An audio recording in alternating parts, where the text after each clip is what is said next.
Nestling in its own vale in the North Walian county of Denbighshire lies a town with its own railways, both big and small.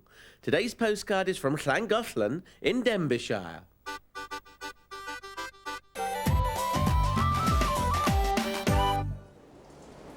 You know, I'm not an anorak when it comes to railways, but there's something so nostalgic about those posters there, those British Railways movies that they used to put out, this station in brown and cream. There is just something so brief encounter, so terribly British about this place, Colin. And you've got here in Llangollen a very authentic place, haven't you? We have. Its original station designed and built in 1865 for this railway.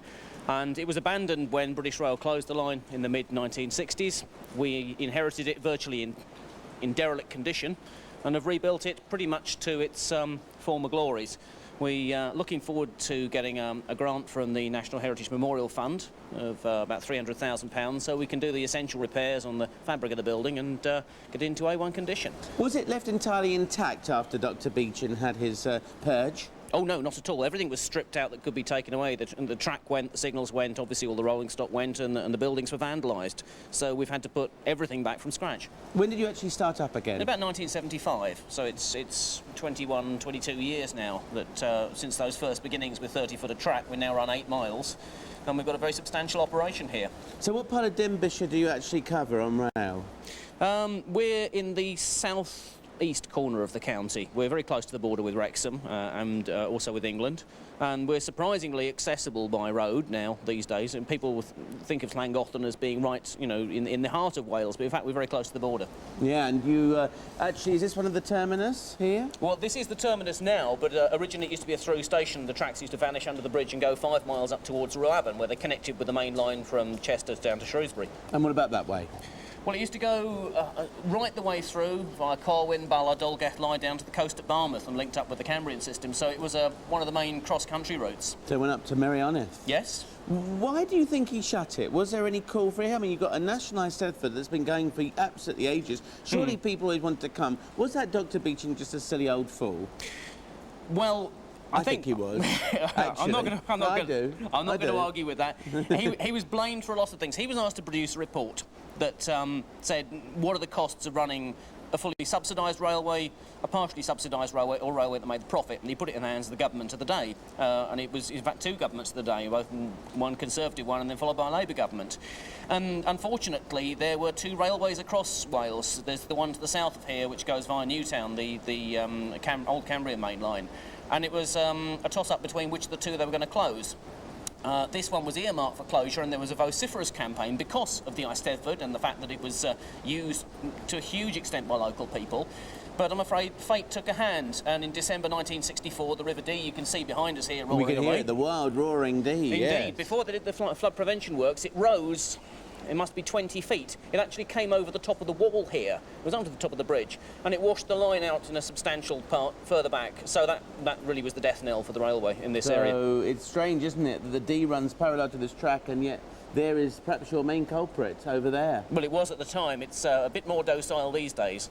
Well, let's just go have a look at some of the carriages. OK.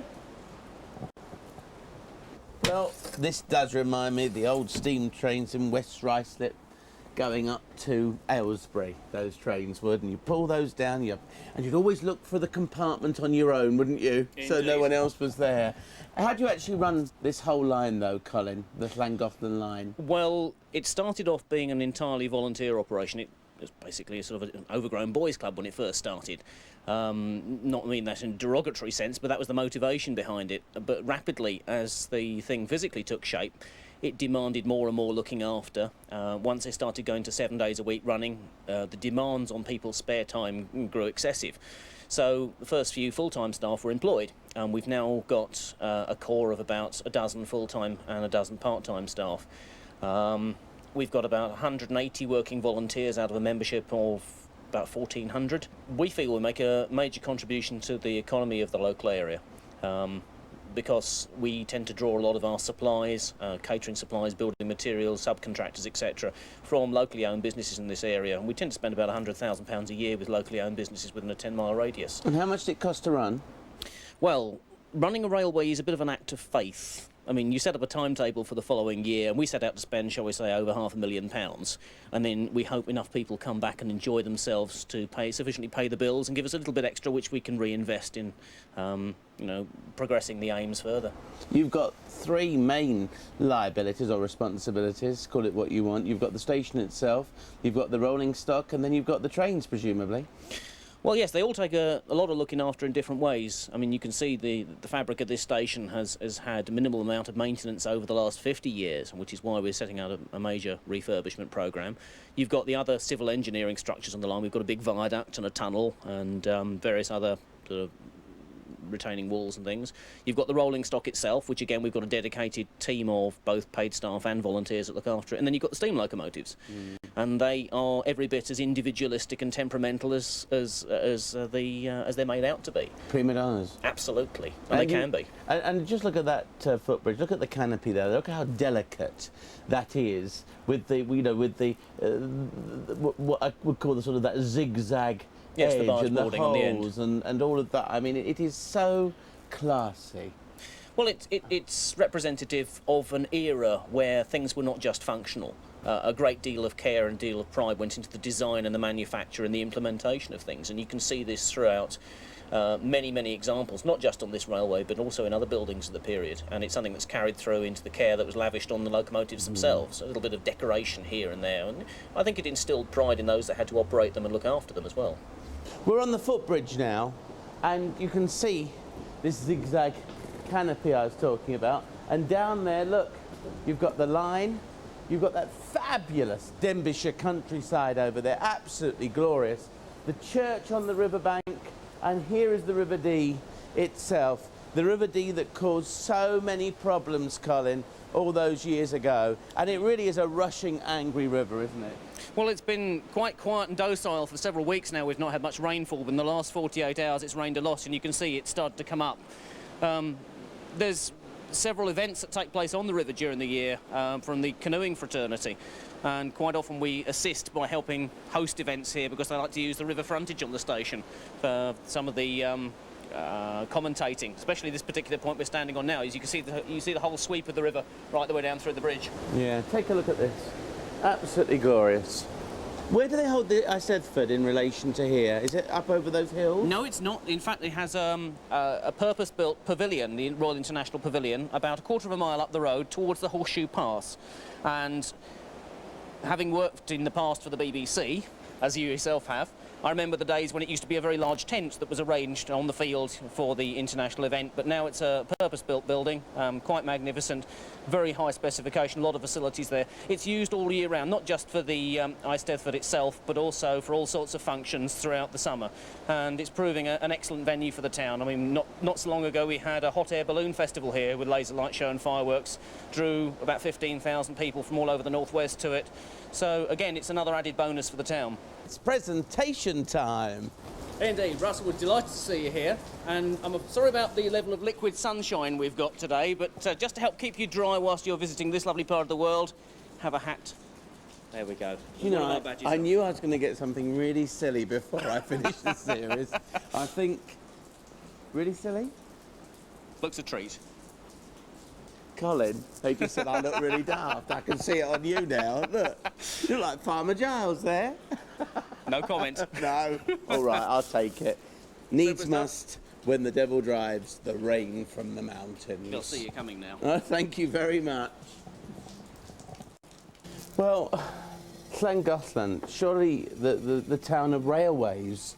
Yes. Big and small. Yes, both gauges, both sizes. You can go down to the railway to the full-size steam train. You've just been there, and you have beautiful rides up and down the valley. And if you want the opposite, here we've got every single type of train you can imagine in different gauges, from N gauge to gauge 1. All models, all types from all over the world, every type of...